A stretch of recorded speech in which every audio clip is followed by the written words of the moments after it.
നമസ്കാരം. പുതിയൊരു വീഡിയോയിലേക്ക് എല്ലാവർക്കും സ്വാഗതം. മിക്ക വീടുകളിലും ഇപ്പോൾ അലങ്കാര ചെടിയായിട്ട് വളർത്തുന്ന ഒരു ചെടിയാണ് അഗ്ലോണിമ. അപ്പോൾ അഗ്ലോണിമ അലങ്കാരത്തിന് മാത്രമല്ല, വേറെ ഒരു ഗുണവും കൂടെ അഗ്ലോണിമയ്ക്കുണ്ട്. അത് വായു ശുദ്ധീകരിക്കും. നമ്മുടെ അന്തരീക്ഷത്തിൽ ഫോമാൽഡിഹൈഡ്, സൈലീൻ തുടങ്ങിയിട്ടുള്ള വിഷവാതകങ്ങളുണ്ടെന്നുണ്ടെങ്കിൽ ഈ അഗ്ലോണിമ അതിനെ ശുദ്ധീകരിക്കും. അപ്പോൾ അങ്ങനെ ഒരു ഗുണവും കൂടെ നമ്മുടെ അഗ്ലോണിമയ്ക്കുണ്ട് കേട്ടോ. പിന്നെ വേറൊരു പ്രത്യേകത എന്ന് പറഞ്ഞാൽ അഗ്ലോണിമയ്ക്ക് വളരെ കുറച്ച് ലൈറ്റ് മതി. അതായത് ഇപ്പം നമ്മൾ മണി പ്ലാന്റ് ഒക്കെ ആണെന്നുണ്ടെങ്കിൽ കുറച്ചെങ്കിലും വെട്ടമുള്ള സ്ഥലത്ത് വെക്കാനാണ് നമ്മൾ പറയുക. അതേസമയം അഗ്ലോണിമ എന്ന് പറഞ്ഞാൽ കുറച്ച് ഇരുട്ട് മുറിയാളാണെങ്കിൽ പോലും അവിടെ അത് സർവൈവ് ചെയ്ത് പൊക്കോളും. ഇതിൻ്റെ വേരുപടലം എന്ന് പറഞ്ഞാൽ വളരെ ചെറുതാണ് കേട്ടോ. ചെടികൾ വലുതായിരിക്കും, പക്ഷേ വേര് വളരെ കുറവാണ്.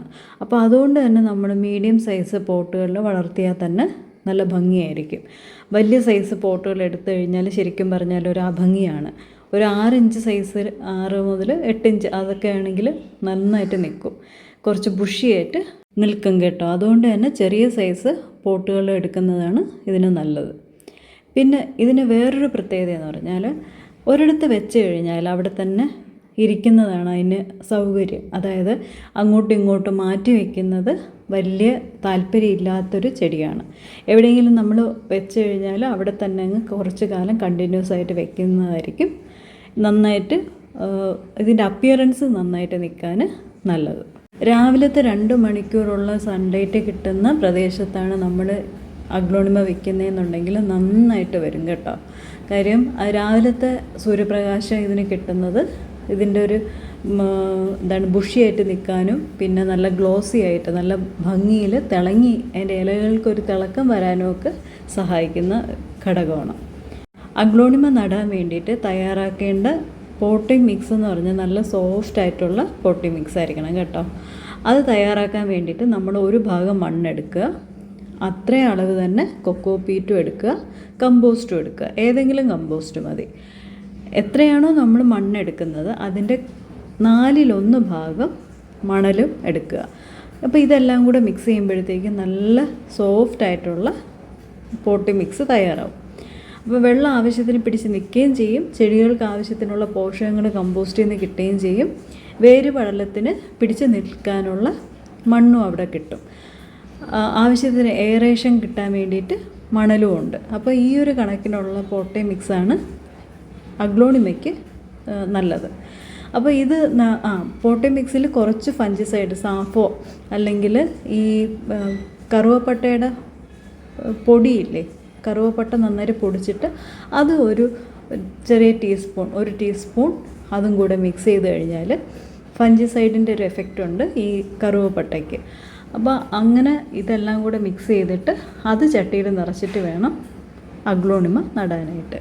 അഗ്ലോണിമയ്ക്ക് ദിവസവും വെള്ളം കൊടുക്കേണ്ട കാര്യമില്ല കേട്ടോ. ആഴ്ചയിൽ 2 പ്രാവശ്യമൊക്കെ കൊടുത്താൽ തന്നെ ധാരാളമാണ്. അപ്പോൾ ഇത് എപ്പോഴാണ് നമ്മൾ വെള്ളം കൊടുക്കേണ്ടതെന്ന് പറഞ്ഞാൽ മണ്ണ് നന്നായിട്ട് ഉണങ്ങിയെന്ന് നമുക്ക് തോന്നും. കൈ തൊട്ട് നോക്കുമ്പോഴത്തേക്ക് നമുക്ക് ആ ഒരു ഡ്രൈനെസ് ഫീൽ ചെയ്യുകയാണെന്നുണ്ടെങ്കിൽ വെള്ളം കൊടുക്കാം. അതല്ലാന്നുണ്ടെങ്കിൽ വെള്ളം കൊടുക്കേണ്ട കാര്യമില്ല കേട്ടോ. വെള്ളം നമ്മൾ ഓവറായിട്ട് കൊടുക്കുകയാണെന്നുണ്ടെങ്കിലുള്ള ഒരു പ്രശ്നമെന്ന് പറഞ്ഞാൽ ഇതിൻ്റെ വേര് ചീഞ്ഞു പോകാനുള്ള ചാൻസ് ഉണ്ട്. കുറച്ച് കൊടുത്താലും വേണ്ടില്ല, ഓവറായിട്ട് വെള്ളം കൊടുക്കരുത്. വെള്ളം കൂടിപ്പോയി കഴിഞ്ഞാൽ ഇതേപോലെ കരിഞ്ഞു പോകാനുള്ള ചാൻസ് ഉണ്ട്. ഓക്കെ, നമ്മൾ വെള്ളം ഇങ്ങനെ ഒരുപാട് കൊടുത്തു, നമ്മുടെ ചെടികൾ ഈ ഒരു കണ്ടീഷനിലാണ് നിൽക്കുന്നതെന്നുണ്ടെങ്കിൽ എന്താ ചെയ്യേണ്ടതെന്ന് വെച്ചാൽ ഇലകൾ, ഇത് നശിച്ചു പോയ ഇലകൾ ഫുള്ള് വെട്ടിക്കളഞ്ഞതിന് ശേഷം പുതിയൊരു പോട്ടിംഗ് മിക്സ് തയ്യാറാക്കിയിട്ട് അതിലേക്ക് ഈ ചെടി മാറ്റി നടുക.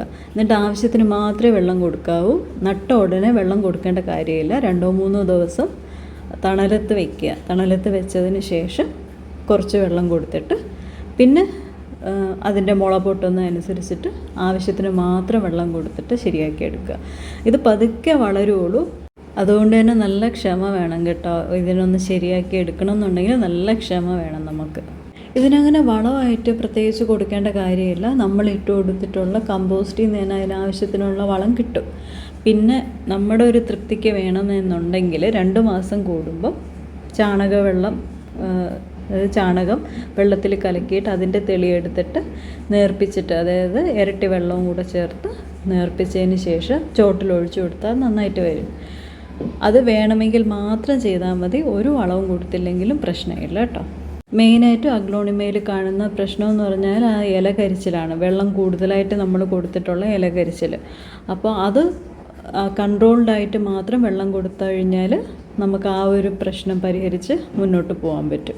ഇതിൻ്റെ പ്രൊപ്പഗേഷൻ എല്ലാവർക്കും അറിയാം. ഇതിൻ്റെ ചോട്ടിൽ നിന്ന് വരുന്ന തൈകൾ പറിച്ച് മാറ്റി നട്ടിട്ടാണ് പുതിയ പുതിയ ചെടികൾ ഉണ്ടാക്കിയെടുക്കുക.